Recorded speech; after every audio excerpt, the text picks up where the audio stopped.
नमस्कार, मैं धीरज शर्मा भारत जागरण न्यूज़ में आपका स्वागत करता हूं। इस समय मैं पटौदी में होते हुए एक भव्य यात्रा का हिस्सा हूं, जो कि अयोध्या राम मंदिर प्राण प्रतिष्ठा के उपलक्ष्य में एक बहुत विशाल शोभा यात्रा पटौदी में निकाली जा रही है। यह यात्रा पटौदी के विभिन्न धार्मिक संगठनों ने मिलकर आश्रम हरि मंदिर स्वामी धर्मदेव महाराज के सानिध्य में निकाली है। आपको बता दूं, 500 सालों के अथक संघर्ष और बलिदानों के बाद संघर्ष से सिद्धि की यह यात्रा, इस यात्रा में सर्व समाज एकत्रित हुआ है और अपना अपना सहयोग दे रहा है। सभी धार्मिक संगठनों ने अपनी अपनी झांकियां इसमें शामिल की है और यहाँ तक कि पटौदी के मुसलमानों ने भी इस यात्रा में पुष्प वर्षा की है। परंतु जल्दबाजी में इसे हिंदू मुस्लिम भाईचारे के रूप में नहीं देखना चाहिए, क्योंकि अगर सच में ये ही भाईचारा होता तो 500 सालों के संघर्ष की जरूरत ही नहीं पड़ती और सालों तक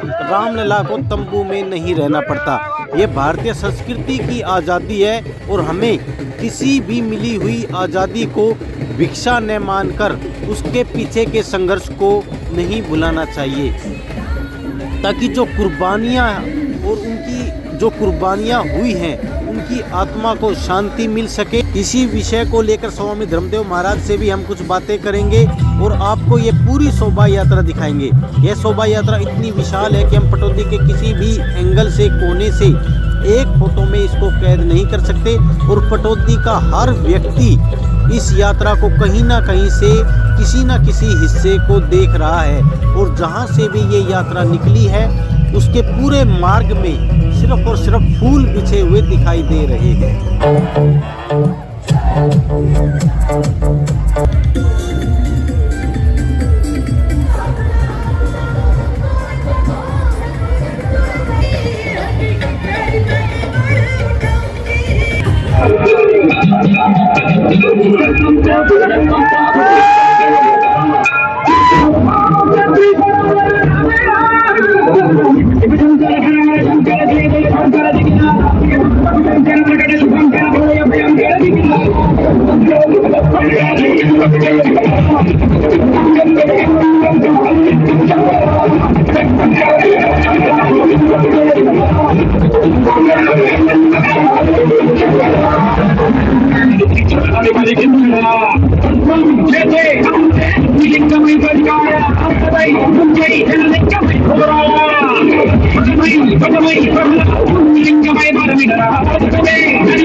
निकल ही रही है, यानी आश्रम से होकर के पूरी पटौदी की परिक्रमा करेगी। जन जन के वहां बीच में जाकर के मानो आज राम स्वयं अपने आशीर्वाद देने वाले हैं। तो मैं आज बहुत बहुत बधाई देना चाहता हूं, खास तौर पर पटौदी वासियों को। जो भी इसमें सहयोगी बने, साथी बने, वो बात अलग है, लेकिन आज ये पटौदी में जो शोभा यात्रा निकल रही है राम जी के आने की खुशी में, कि रामलला कल आ रहे हैं अयोध्या में, प्राण प्रतिष्ठा मंदिर की रामलला की हो रही है, और उसकी पूर्व संध्या पर आज 21 जनवरी को दिव्य भव्य कार्यक्रम, इतनी अद्भुत झांकी निकाल करके एक संदेश दे दिया है मेरे पटौदी वालों ने।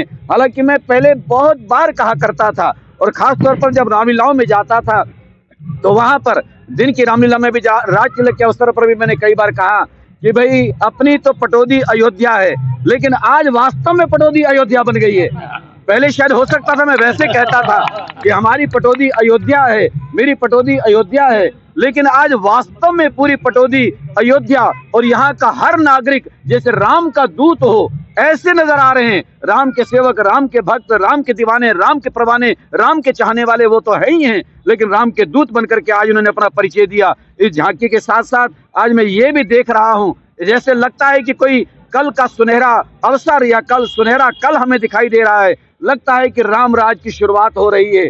ये लगता है कि भारत विश्व गुरु की ओर बढ़ रहा है। आने वाला दिन, वो कल, वो दूर नहीं कि जब मेरा भारत पूरी दुनिया का गुरु कहलाएगा। पहले कभी था, इसको विश्व गुरु कहते थे, लेकिन बीच में वो समय नहीं रहा, लेकिन अब लगता है कि बहुत जल्दी ये भारत पूरी दुनिया का गुरु होगा, सारी दुनिया को जीवन की पद्धति देगा, क्योंकि राम राज का, राम मंदिर का मतलब यही है। इसे कोई केवल राम का मंदिर, केवल एक हिंदू का मंदिर वो न कहे, ये मानव सृष्टि के लिए है, जनजाति के लिए, हर प्राणी मात्र के लिए है, पूरी दुनिया के लिए, पूरे विश्व के लिए है, क्योंकि वो ब्रह्मांड नायक कहलाते हैं मेरे प्रभु राम। तो उनकी सारी रची हुई दुनिया है, तो सारी दुनिया को प्यारा सा पैगाम और संदेश अयोध्या से जाएगा, भारत से जाएगा, उनको जीवन की पद्धति जीने का तरीका सिखाया जाएगा, तो मेरा भारत दुनिया का गुरु कहलाएगा, विश्व गुरु पर बढ़ रहा है। मैं बहुत बहुत मुबारकबाद देता हूं, बधाई देता हूं, विशेष तौर पर अपने देश के यशस्वी प्रधानमंत्री नरेंद्र मोदी जी को,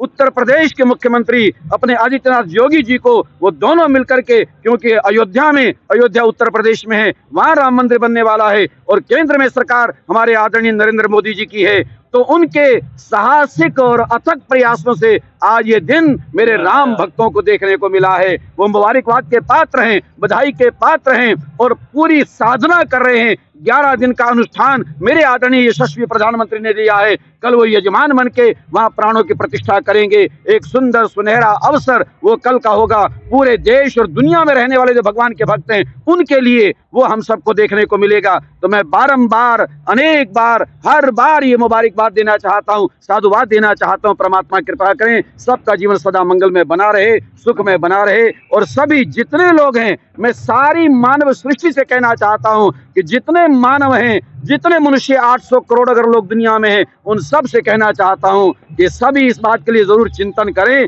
कि हम सबके पूर्वज राम हैं। हिंदू हो, मुस्लिम हो, सिख हो, ईसाई हो, कोई उससे अलग नहीं है। हमारे पूर्वज राम हैं, तो उनको अपना पूर्वज मान करके कल हर बिरादरी का हर व्यक्ति अपने घर के आगे दिया जरूर जलाए, जैसे कि बाकी सब लोग जलाएंगे। तो जितने लोग हैं, मैं चाहता हूं वो खुशी मनाएं कि हमारे पूर्वज का वो समय आ गया है, दिन आ गया है, वो मंदिर हमारे पूर्वज का बन रहा है। हर मनुष्य ये सोचे, मैं हर मनुष्य की बात कर रहा हूं, केवल हिंदू की बात नहीं कर रहा। हर मनुष्य ये सोचे कि हमारे पूर्वज का मंदिर बन रहा है, इसलिए हर एक को खुश होना चाहिए। आज भी पटौदी हमेशा अपनी मिसाल कायम क्या करती है। जब मैंने संन्यास लिया था 1993 में, उस समय भी हमारे पटौदी के मुस्लिम समुदाय ने स्वागत किया था, और मुझे लगता है कि आज भी रथ यात्रा का स्वागत वो भी अपने मोहल्ले में करेंगे। तो एक सद्भाव का भी संकेत और संदेश जाता है ऐसे कार्यक्रमों को करने से, और ऐसी भावनाओं को अभिव्यक्त करने से। तो मैं ऐसे लोगों को भी साधुवाद देता हूं जो राम के प्रति आस्था रखते हुए, जो राम मंदिर राष्ट्र मंदिर बन रहा है, राष्ट्र का निर्माण होगा, आने वाली पीढ़ियों का निर्माण होगा। बहुत बहुत बधाई, बहुत बहुत शुभकामना, बहुत बहुत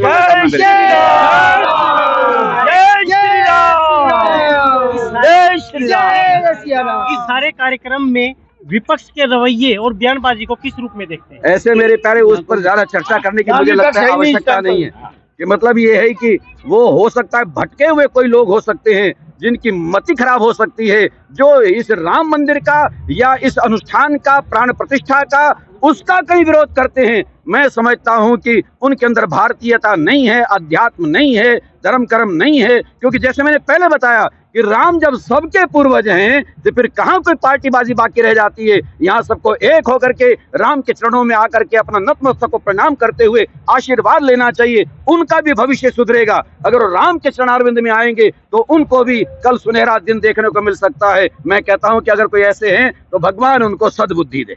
जय श्री राम। शंकराचार्य जी महाराज हैं, उन्होंने भी कुछ इस पर प्रतिक्रिया दी है और इसको कुछ गलत बताया कि अभी इसका उद्घाटन जल्दबाजी में किया जा रहा है। मैं ये कहना चाहता हूं कि कोई भी शुभ काम कभी भी जब किया जाए वो जल्दबाजी नहीं हो सकती, गलत नहीं हो सकता।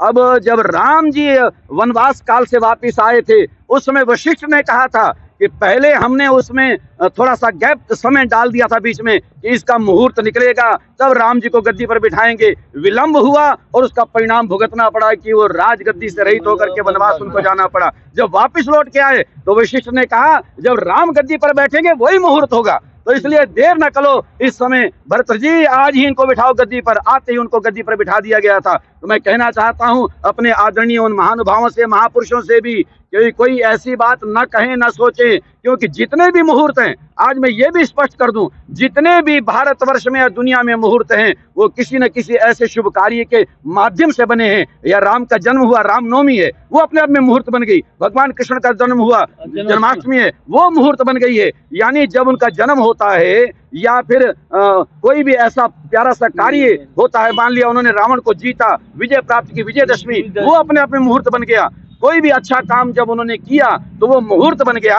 आज जब रामलला की स्वयं की मूर्ति लग रही है वहां पर, तो वो तो अपने आप मुहूर्त बन गया है। हालांकि वैसे भी मुहूर्त है, और बल्कि मैं तो यूं कहूंगा ये 22 जनवरी पोष शुक्ल पक्ष की द्वादशी ये आने वाले टाइम में और लोगों के लिए मुहूर्त बन जाएगी। यानी लोग कोई अच्छा कार्य करेंगे, खुशी का कार्य करेंगे, कोई खुशी मनाएंगे, कोई अगर मुहूर्त देखना होगा तो लोगों के लिए अबूझ साया हो जाएगा कि पोष मास की शुक्ल पक्ष की द्वादशी यानी 22 जनवरी यह भी मुहूर्त बन रहा है। अपने आप में एक नया मुहूर्त और बन रहा है। बाकी सब लोगों के लिए कुछ पूछना नहीं पड़ेगा। कोई शुभ काम करना हो तो या तो 22 जनवरी को कर दें या फिर पोष शुक्ल पक्ष की द्वादशी को कर दें, जिस दिन मेरे रामलला वहां विराजित होने वाले हैं। तो इसलिए चाहे कोई भी हैं, हमारे महापुरुष हम सबका आदर करते हैं, लेकिन उनको ना कहीं भी ऐसी बात नहीं कहनी चाहिए जो कि उनके खिलाफ जाती है।